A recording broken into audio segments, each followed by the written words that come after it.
Chris, should we wait one more minute? Nah, I think we can get started, and Okay. because we have some important stuff to go over today. Right. We have a pretty full agenda. So I want to thank you all for being here. And for those of you who are new, just maybe a show of hands if you're new to being a congregational president. That's a good portion of our viewing audience this evening.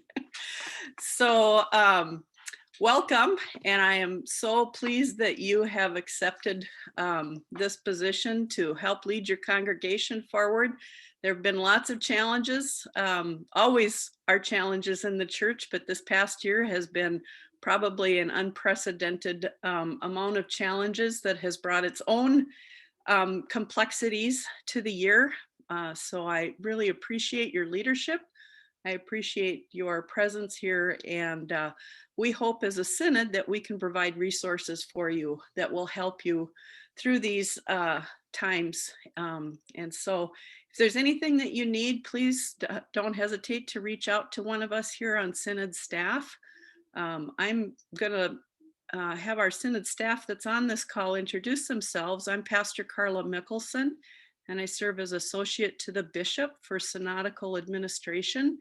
It means that I work with the rostered leaders in our congregations, work with contracts, and work with first call process and candidacy, and the call process as congregations are looking for pastors. Keith, do you want to go next?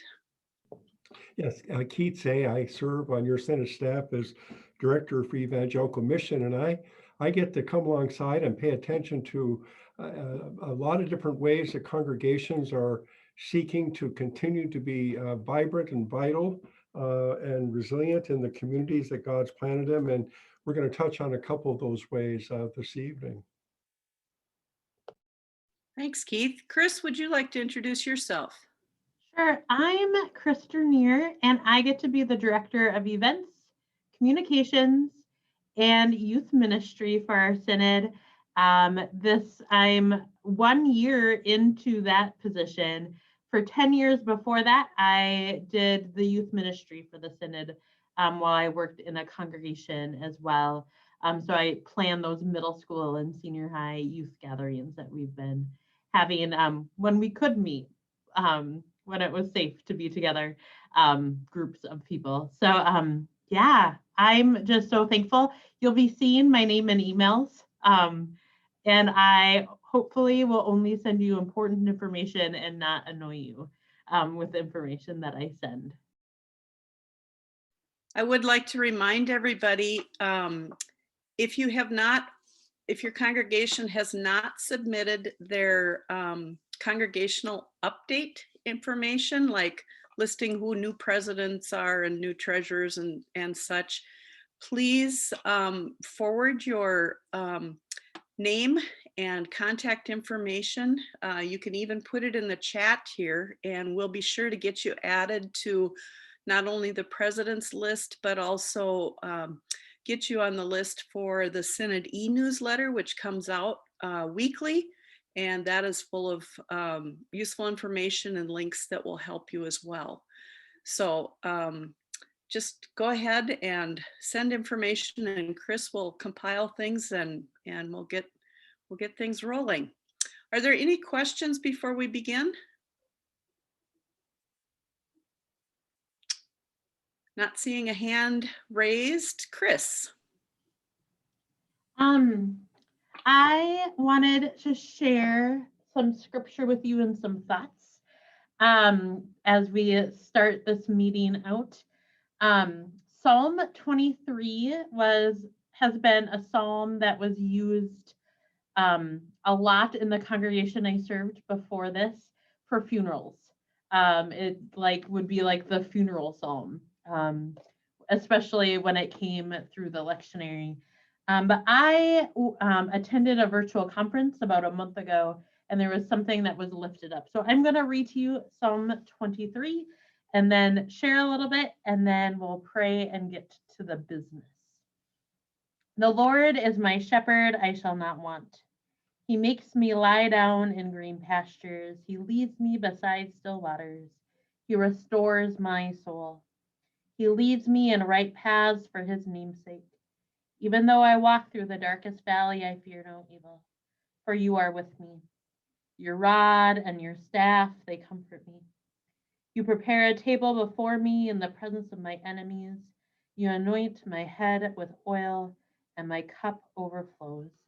Surely goodness and mercy shall follow me all the days of my life, and I shall dwell in the house of the Lord my whole life long. We are almost a year into, in our part of the world of the pandemic of, I turned 40 at the end of last March. The stay-at-home order kicked in like 2 minutes before my 40th birthday. And I think like my body is starting to feel it differently, right? Like we like trugging along. My close family and friends have been pretty healthy. No major hiccups. Just a lot of hermit life. I used to think I was an extrovert, but I'm doing okay as an introvert. But I'm feeling it in my soul a little bit, and in my body. Just all this COVID fatigue is a term that gets used a lot. And the conference I attended, one of the speakers used this and lifted up part of the second verse. He makes me lie down.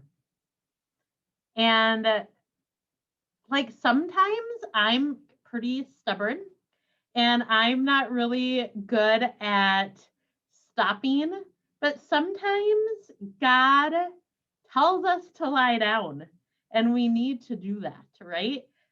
We might get a little extra tired, or we might get sick, or we might, so I pray that you, when God tells you to lie down and rest, that you find that time to lay down and rest. I want to share with you a prayer that comes from a devotional that I use, and it's called the Prayer for the Exhausted. Let us pray. O God of restoration and renewal, we come to you at the end of another day and we are tired. Our minds are spinning, our bodies are aching, and we aren't sure where you are in all of this. We ache for Sabbath rest for our bodies and souls. But how can we pause when work and life hang in balance? We're pulled in all directions.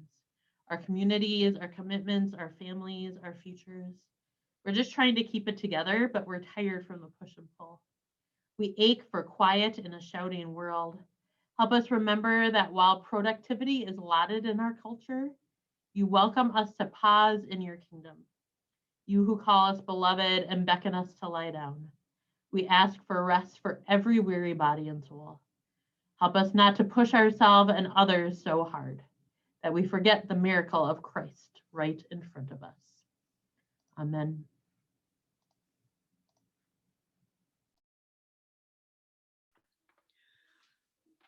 Keith, do you want to share some information from your realm of the Synod work? Yes, and I, with Chris's help, we're going to have you view a couple of videos. They're short. They were prepared in relationship to Giving Hearts, our first opportunity as a Synod to participate with all the other great organizations that also benefit from people's generosity. And I thought that the place to begin before we look at the two videos is that I wanted to have Chris put on the shared screen a PowerPoint slide. And just to let you know that when we gather online in May for our Synod Assembly, one of the important actions that we will engage in is to set forward, approve and set in motion a strategic plan that's been in the making for over a year plus. And I wanted to lift up an element, one of the important elements of this plan that's going to be brought forward and we'll all get to discern, discuss, and hopefully put our shoulders together and our hearts together and move forward. And one of the line of efforts you see on that, so there are 2 bullet points that kind of speak to the line of effort that's really important to us as we are paying attention, have been paying attention to the ministry God's given us in our 21 counties of the northwestern part of the state of Minnesota and the 222 communities of faith that dot that landscape as centers of God's outreach and ministry. To strive to enhance the general health and resiliency of congregations with special attention to small member congregations. And that being defined that on any given Sunday that there would be 75 or less that are gathering. And that is what we're kind of acknowledging as a smaller membership congregation. In the ELCA, of the 9,000 plus congregations, 5,000 plus are of that size. They're smaller than larger sizes that way. But we're also mindful that God likes to work with the small to do great things. And we're embracing that and actually celebrating it. In our synod, we have 71% of our 222 congregations that are smaller membership congregations. That said, we value too the middle size, the large size. The fact is, we value all sizes in all contexts. But with this emphasis, it seemed important to pay attention to our context and to have this line of effort related to smaller membership congregations, not exclusive of larger or medium-sized congregations. Seeing all congregations as vital centers of resiliency in the communities where they serve, and members demonstrate love for Jesus, each other, and all neighbors. How would we know if this is happening? If we give ourselves to this, there are 4 quick bullets here that we think help demonstrate that this is a path that God's blessing us on. Members deepen their personal and communal faith. Members are engaged in at least one program of ministry that draws them into relationship with people beyond the congregation. Every member extends to a friend or neighbor at least one personal invitation to worship per year. I'll pause and say, I don't know how the study determined it, but we Lutherans have been studied, and it's about once every 26 years that we Lutherans invite someone. I don't know where that comes from. It gets bandied about. I did hear that number is down to 21 years per invite. We want to move that up, that dial up. And then the final bullet, there is at least one adult baptism and or one new member received by affirmation of faith in each year. I sit before you online as one who was baptized with my mom and dad, my sister and 2 brothers. And I was 12 years of age at the time, and my brother Chris was a newborn baby. And I will not forget that moment, going forward from that moment of God claiming us in the waters of baptism and by the promise and presence of the Spirit and of Jesus's command and also participation.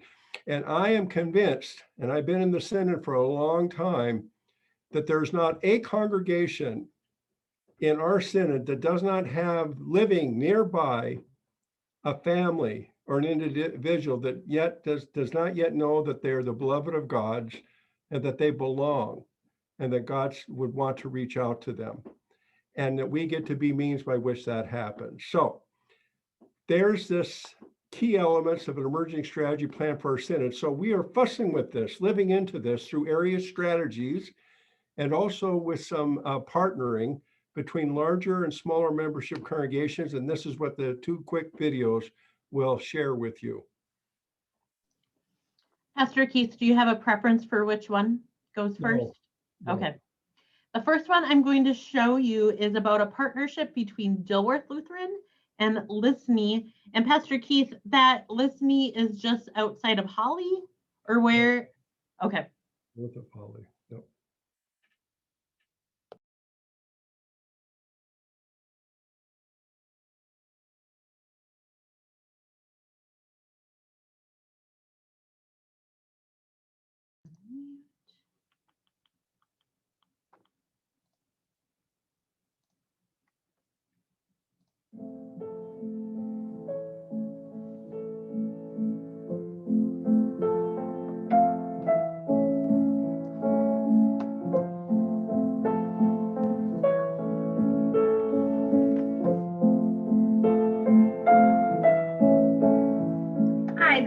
Pastor Elizabeth Hiller from Dilworth Lutheran Church. It has been a joy the last year to be in ministry with the people of Lisney Lutheran Church. Lisney is located about 18 miles east and a little bit north of our congregation. Dilworth is a middle-sized congregation, and we spend a lot of our time and energy sharing Jesus Christ with children and with teenagers. It is a natural place for us to work with listening, sharing the same gospel message out there. The people of listening bring a lot of joy in the Lord. They bring a lot of openness to sharing Jesus with each other. And so every month, the youth minister, Hannah, here at our congregation, and I both spend an hour, 2 hours with the people of listening in youth ministry and confirmation ministry and faith formation. This partnership is made possible in large part because of support from the Synod helping us make this relationship work. And this is why it is a gift to do Giving Hearts Day with the Northwestern Minnesota Synod. Our church, Listening Lutheran Church, is a small country church with a huge heart. Our congregation tries to do it all, and most times they do. Recently, we have connected with Dilworth Lutheran congregation and their youth ministry. I've been blessed to have Elizabeth and Hannah take the lead in my confirmation classes. They're both very passionate. We make confirmation fun and enjoyable for us students and the parents who are strongly encouraged to attend. Elizabeth and Hannah's passion for God and the ability to connect to the youth is a true blessing from God. I'm thankful for this joint effort and their willingness to share God's word and help me and the other students learn and grow in my Lutheran faith. At every confirmation class, we share how our week had been touched by joy, junk, and Jesus. Elizabeth and Hannah are both joy and Jesus. On Giving Hearts Day, we ask you to support the Northwest Minnesota Synod so that this collaboration between churches of various sizes can continue to shape our youth.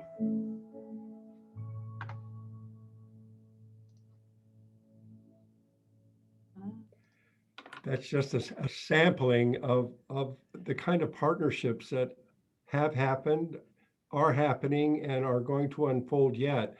And I would offer into the mix another great story in this regard. Calvary Lutheran in Alexandria, baptized community of 2,405, worshiping on average 762 folks.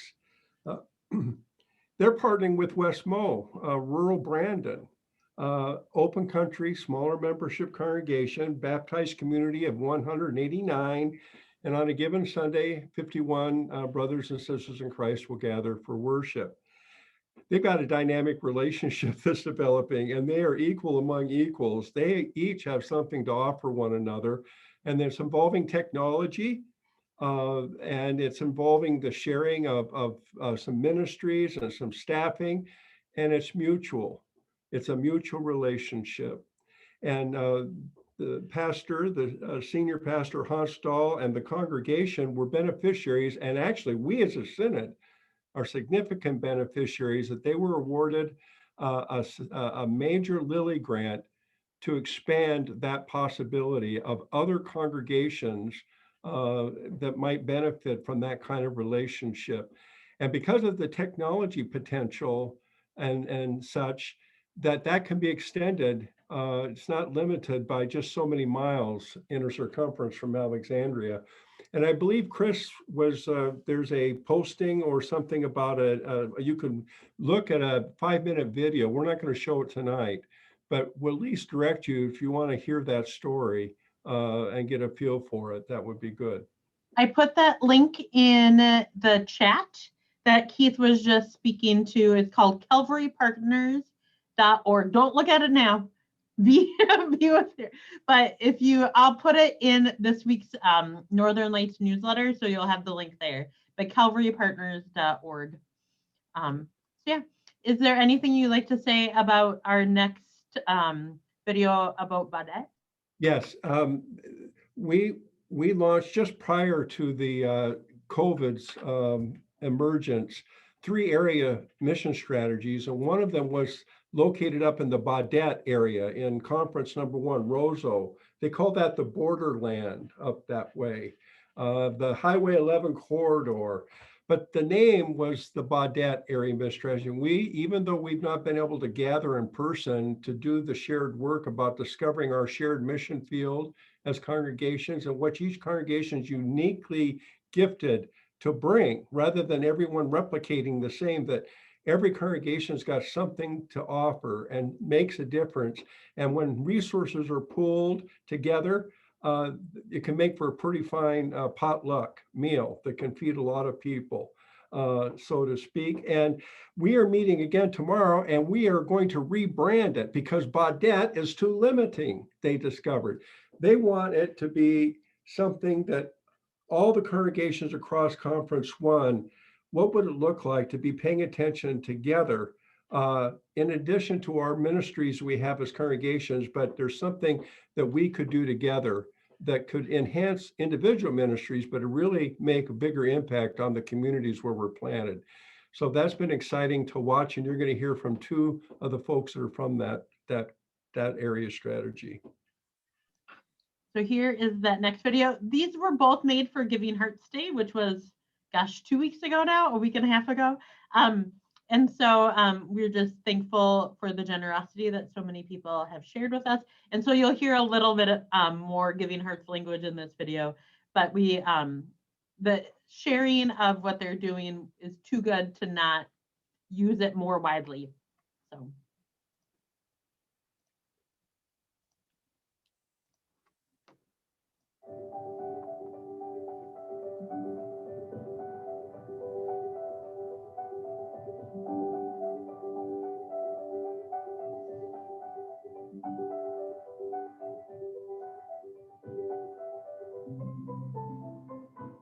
Hello, I'm Pastor Brigida Catlin from the Baudette Lutheran Parish up in the northeastern corner of the Northwest Minnesota Synod. In the last 12 months, I have had the joy and the opportunity to gather over Zoom, mostly with the congregations in our area, with lay people and rostered ministers to discuss what it means to be church together in this time and in this specific place. We've been struggling through pandemic together, sharing our joys and our sorrows, our successes, and sometimes our failures as well.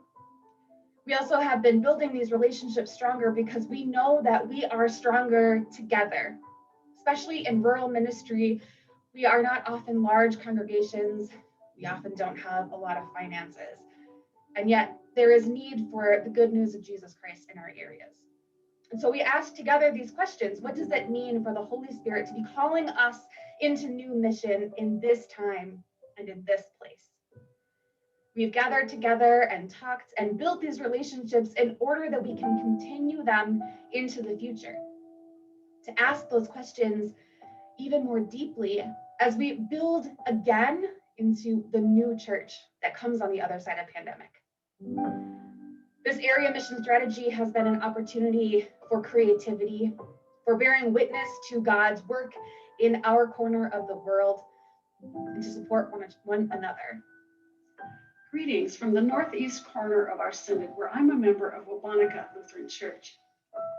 I've been asked to share a few thoughts with you about mission area strategies and why I believe they would be a great investment of your time and of your financial gifts as part of the Giving Hearts Day campaign. I'd like to start with this question. What do congregations need to carry out their mission?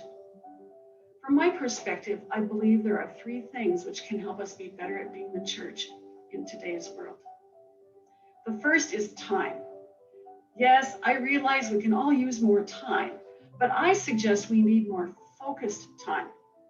We need time to just stop and listen. Listen to the needs of people, listen to what's in our hearts, and most importantly, time to listen to what the Holy Spirit is stirring in us and calling us to do. The second thing we need is inspiration. To me, inspiration is a burst of creativity, a new idea, or some type of stimulation that stirs me and moves me. This energy shows up when I come together with others to hear about their dreams and explore new ideas. And I suspect inspiration is something you need too. And finally, in addition to time to listen and inspiration that comes from others, we just plain need a nudge.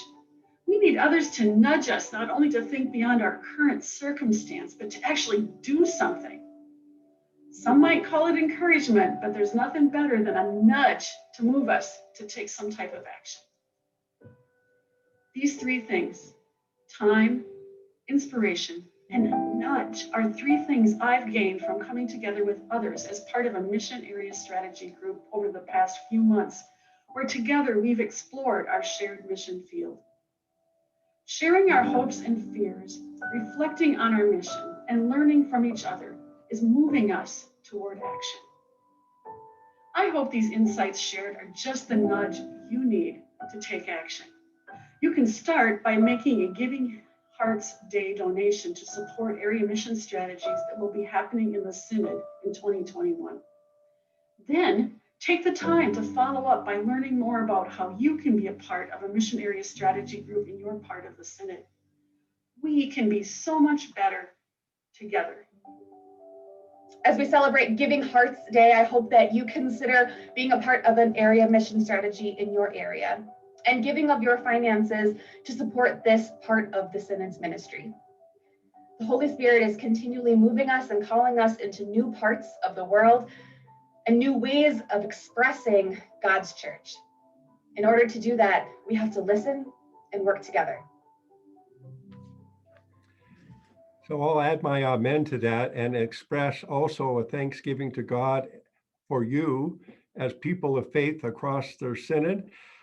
We set a goal of $40,000, and wouldn't you know it, we're at $34,050 and counting, and we're inching our way with the mail each day. So the donations still come in after the 11th of February, which was the day that many did make their donations. And at this moment, we have about 126 donors that have contributed. And these are some of the ways in which those contributions are put to work and making a difference. And then I would just add one more, because this is just happening. It's just unfolding. It's another example of what we're hoping and living into in terms of moving forward as we are thinking with our strategic plan. We have a uniquely gifted pastor mission developer who we're lining up, who would come and be on the ground for 4 weeks to dream and plan how God is calling 6 congregations, 2 3-point parishes that have been for an extended period of time between a called pastor. And the ministry needs and opportunities are right there. And this time together, these 6 congregations, it was out of an area strategy that set this in motion in the Crookston area.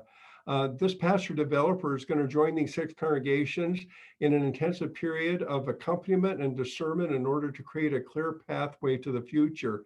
And the 6 congregations are going to be given the opportunity to imagine how they could do more together than they can ever do alone, and that they would be partnering for the sake of the gospel, and in doing so, become one of the many models for how small membership rural congregations can thrive and grow. I invite your prayers for this endeavor that's it's just starting, and it's just getting up and running. And again, it's just one way of a number of ways, but there's other ways out there, and I'm wondering what you're thinking about.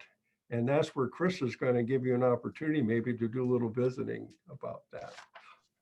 Yeah, we are going to break out into breakout rooms for just a moment and let you guys ponder together if this is like a new concept for you, especially there's a lot of new council presidents on the call. And so like if this is the first time you've heard about churches sharing a staff member or an area strategy, just like wondering together, how could maybe your congregation work with another congregation? One of my favorite singers, Jack Johnson, the singer, not the boxer, sings a song that we're better together. And I really, truly think we are. So I'm going to put you in breakout rooms here.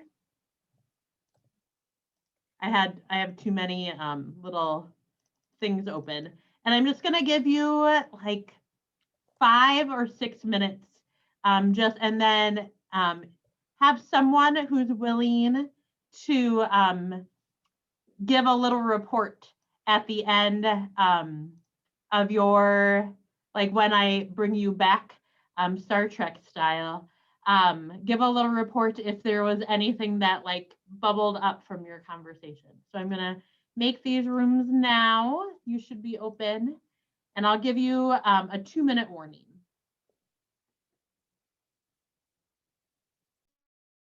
Ways that congregations have partnered, whether it's a long-time parish agreement or whether it's during the Lenten season when people share pulpit and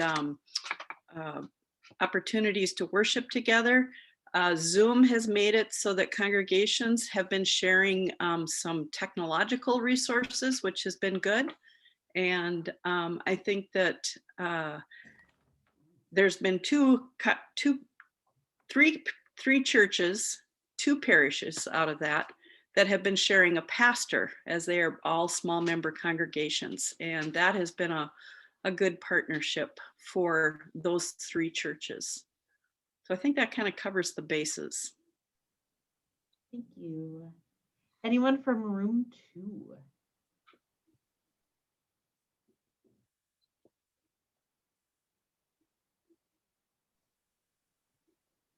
Well, I'll do just a couple minutes.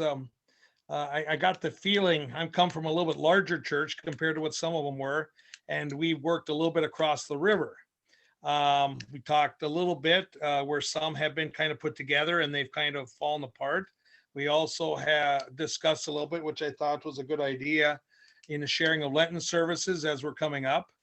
So there was just kind of a different perspective on the different country churches versus churches that are inside the city, so to speak, and also the different sizes and just kind of the different outlooks that we have and how it would mean different things, I think, for which church community we were in. So that's kind of just a quick background on what we talked about.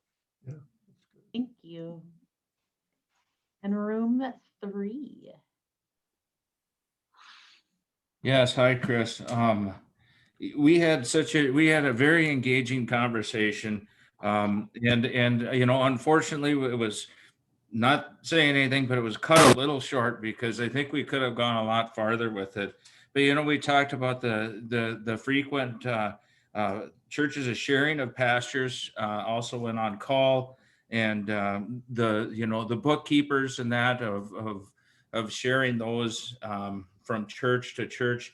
And then we kind of got a little held up, not that it was bad, because it certainly wasn't, on the sharing of youth program or youth directors and programs between Lutheran churches to enhance the activities in the youth program, activities within Sunday school, and the positive results that came from it. And I think if we would have had our room a little bit longer, we probably could have finished the rest of the night out with that conversation, because it was very, very engaging. It was great. So we had a great meeting. All right, I'll make sure that your room gets a little bit more time next time that you guys talk. I'll write down your names. And room 4. We had a neat mixture of the different size congregations, and I learned too that there's already a follow-up with Calvary and an exploration about Calvary and what's happening with West Mo. That was neat to hear. And also Trinity, they're right in the midst of Detroit Lakes, and that's such a dynamic mission field of all size congregations, and touched on that. And then also Bethesda in Moorhead, they're launching a new ministry. This is not your typical large congregation starting a new ministry, but this is a smaller size congregation that we got skin in the game. We can do this, and they're making adjustments and they're making changes to make that happen. Yeah, Pastor Keith, do you have any closing words? Pastor Keith put his contact information in the chat if you would like to follow up and wonder together. Pastor Keith has been around a long time, and I feel like I just want to be around him and just like soak in the information and just have good conversations. And so, you know, my DEM colleagues have tagged me with the nickname Ancient of Zays, and I've just embraced it. Ancient of Zays. I'll just end by saying, call me. No, I'll be glad to visit with you. God bless you. Thank you for your service. thank you, Pastor Keith.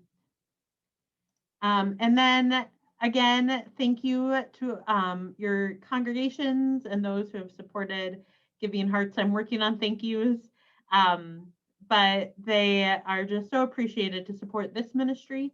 And then the other half of the money raised on Giving Hearts Day is going to equip and uplift leaders, especially young leaders. We're going to be doing some work with raising up leaders that are high school aged as well. And so two really pretty exciting areas of growth in our synod. Yeah.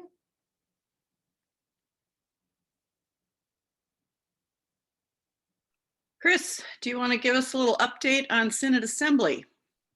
Yeah, I was Synod Assembly is one of the hats that I wear as the event planner. It's virtual this year. It's Saturday, September 22nd. You mean May? May, that's what I meant, not September. Yep. Yep, it's February, right? And so a couple of things I wanted to share with you all is on our website, we have this Synod Assembly voting members chart. Here, this link is not for this year because we don't have all the data yet, but each congregation gets so many voting members per baptized members. And then once you have those, so if you have 150 baptized members, you get 2. And if you bring 2, you get to bring an additional youth or young adult. And so a youth is a voting member elected before they turn 18. A young adult is someone that they're elected before 31. A youth needs to be someone who's been confirmed because there's voting. So I should add that to this page. I keep finding things on the website that we need to tweak. And so this page I'll put in to the chat so you can grab it. I will be sending out information to your congregations about that as well. So Synod Assembly is virtual. So a couple of things that your voting members will need. I know a lot of times voting members are decided at the annual meeting. So since we're virtual, each voting member, whether they're partnered in life, need their own email address. And so if you already have voting members, you have a couple months, not till September, but May, to make sure that everyone has their own email address. Gmail accounts are free. And so, because that is how we are going to send out the ballots for voting during the Synod Assembly. Also, we are going to be using Zoom webinar for the cast, like for the live cast. We will also have a live stream of it. So if people want to participate in the worship or listen to the reports and all of that, we will have a practice the night before. We are using the Concordia's TV studio. And so that will give the people who will be on site a little bit of practice, and we'll practice voting. But the event will be Saturday, May 22nd, and it will be from about 9 in the morning till 3:30. You can check in at around 8:30, and that will be good. But the actual event with good breaks, an hour lunch break, a couple coffee breaks, and all of that. Our speaker is Dr. Willie Jennings, who is a professor at Yale, and we had a meeting with him a couple weeks ago, and it was just amazing, and I'm so looking forward. He'll be leading a keynote and a Bible study. It will be really great, and we'll have some good business out about that. Those are the key things right now. Registration will be open here in a little bit once the budget gets rubber stamped that we can move forward on that. But yeah, so every voting member needs their own address.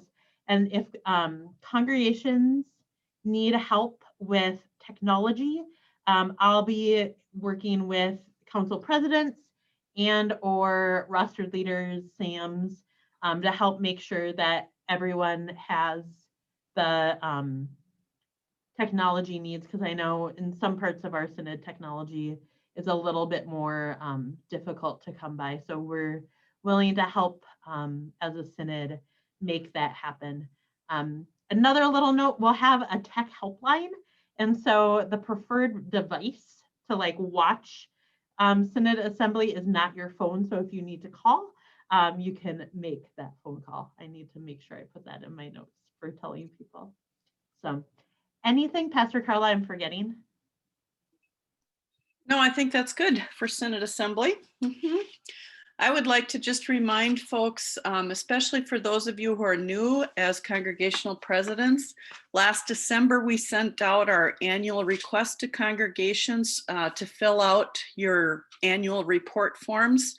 There's a form called the A and C forms. Many of your parish secretaries know how to do that, but we want to make sure that those are filled out. We also have a congregational information form that was sent out. It's a fillable online form that can be filled out. Just, we want to know who the new leadership is in each of the congregations.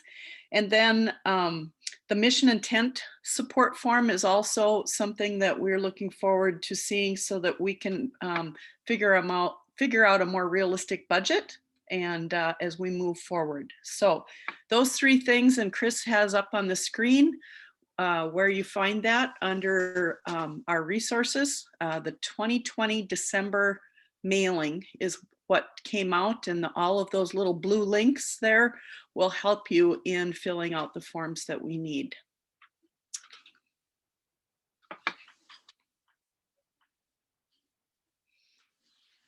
You want to wrap it up, Chris, with Texas? Yeah. So I've gotten a couple of questions on the best way to help our neighbors to the south. They are just not set up for winter weather like we are up here. And there's been a lot of damage. And so our partners at Lutheran Disaster Response does really good work to help individuals. But Lutheran Disaster Response does not help congregations. And there's been a number of congregations that have had problems, like their pipes have exploded. And so if your congregation, or if you have members who are like wanting to know how the best way to help is, and this will be in Wednesday's Northern Lights. If you got today's email, it will be in there as well. But Lutheran Disaster Response, I went to seminary with Bishop Gromberg of Northern Texas, Northern Louisiana Synod, and he was asked like the best way to help. And he said, send money. Each synod has their own fund. Most issues are pipes and buildings, helping churches recover. Material supplies aren't needed because we still don't know what the damage is, right? Because we're still finding out about about people not having power. So Lutheran Disaster Response is great for individuals, but they're not able to help with congregations. So there's three main synods that have been most deeply impacted by the storms of around the 14th. And so these links that are right here that were in the email today will take you directly to their donation sites. And so they're synods that get hit by disasters often. And so they're well equipped to help their people with all of that. So check your email if you were part of my email list that went out today. Or it will also be on Wednesdays, Northern Lights, our e-news. So that is one way to help. Another way is when your congregation is doing a special offering for something like Lutheran disaster response. We've been told it's better to send it directly to them instead of sending it to the synod and having it turn around, because then the money will get there quicker. And so it doesn't have to like wait for us to process and then send a check, but just send it directly to them. And there was one other thing, Pastor Carla. It just floated away. I didn't pass my class in mind reading, so I can't. Darn it. So yes. Oh, yes. The other appeal. So the Synod staff has been putting together a worship about every 6 weeks to help with the with pandemic, right? To help with the fatigue that our congregation leaders are feeling. And so the Synod just did one for Transfiguration. The campus ministers did a great job. And those are still available on our website. But in the season of Easter, our Synod is putting together 3 just sermons, because what we've been hearing is a lot of congregations are meeting hybrid, right? And so some are meeting in person, smaller amounts, and some are still meeting online. And so to help fill that need, we are going to do 3 just sermons for the Easter season. So starting after Easter in April, and then you can plug them in how you want. It will be part of a special appeal that the Synod is doing to lift up our companion synod. We have 2 companion synods in our that are our partners. One is the New Jersey Synod. We don't do much with them. That's a hope of mine, is to enhance that relationship a little bit and go to the Jersey Shore. But another one is the Andhra Synod of India. And we have gone on trips as a synod, and we are lifting up our partnership with them. Their work in India, they're growing by leaps and bounds. We can learn some things from them on how to evangelize and unmute ourselves.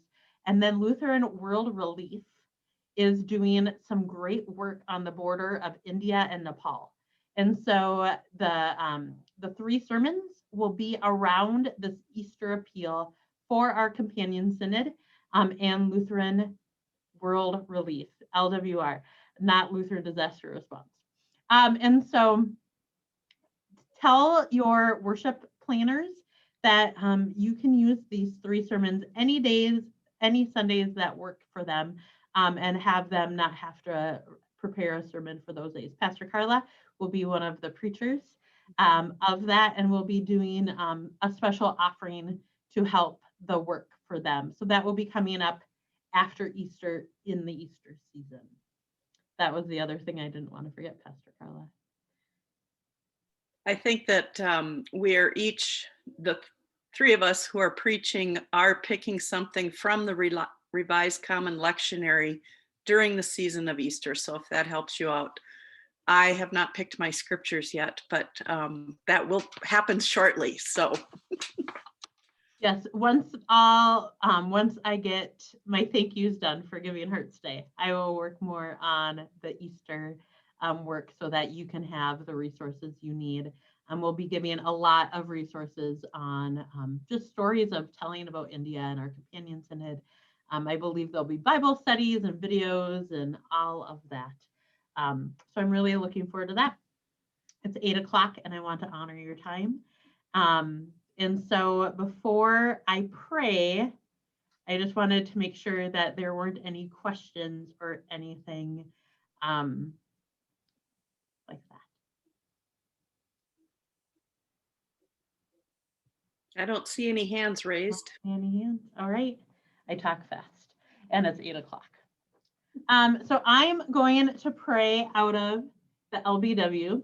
I got this hymnal when I was confirmed, and one of my favorite liturgies is called Compline, which is a service for the end of the night. And I know that most of you probably aren't going to go to bed right after this, but it's just too good to not share with you. So let us pray. And I'm not going to sing it.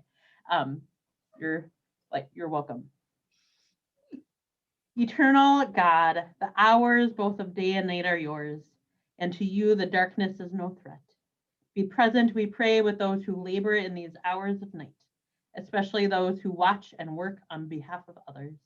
Grant them diligence in their watching, faithfulness in their service, courage in danger, and competence in emergencies. Help them to meet the needs of others with confidence and compassion. Gracious God, we give you thanks for this day, especially for the good we were permitted to give and to receive. The day is now past, and we commit it to you. We entrust to you the night, we rest in surety, for you are our help, and you neither slumber nor sleep. Guide us waking, O Lord, and guard us sleeping, that awake we may watch with Christ, and asleep we may rest in peace. Lord, now you let your servant go in peace. Your word has been fulfilled. My own eyes have seen the salvation which you have prepared in the sight of every people, a light to reveal you to the nations, and glory for your people Israel. Glory to the Father, and to the Son, and to the Holy Spirit, as it was in the beginning, is now, and will be forever. Amen. Guide us waking, O Lord, and guard us sleeping, that awake we may watch with Christ, and asleep we may rest in peace. The Almighty and merciful Lord, the Father, the Son, and the Holy Spirit, bless us and keep us. Amen. Amen. I'm so grateful for you, and especially you new council presidents, for taking up and saying yes to this big ask while we move into whatever this next phase really is in our life together. So thank you. Thank you.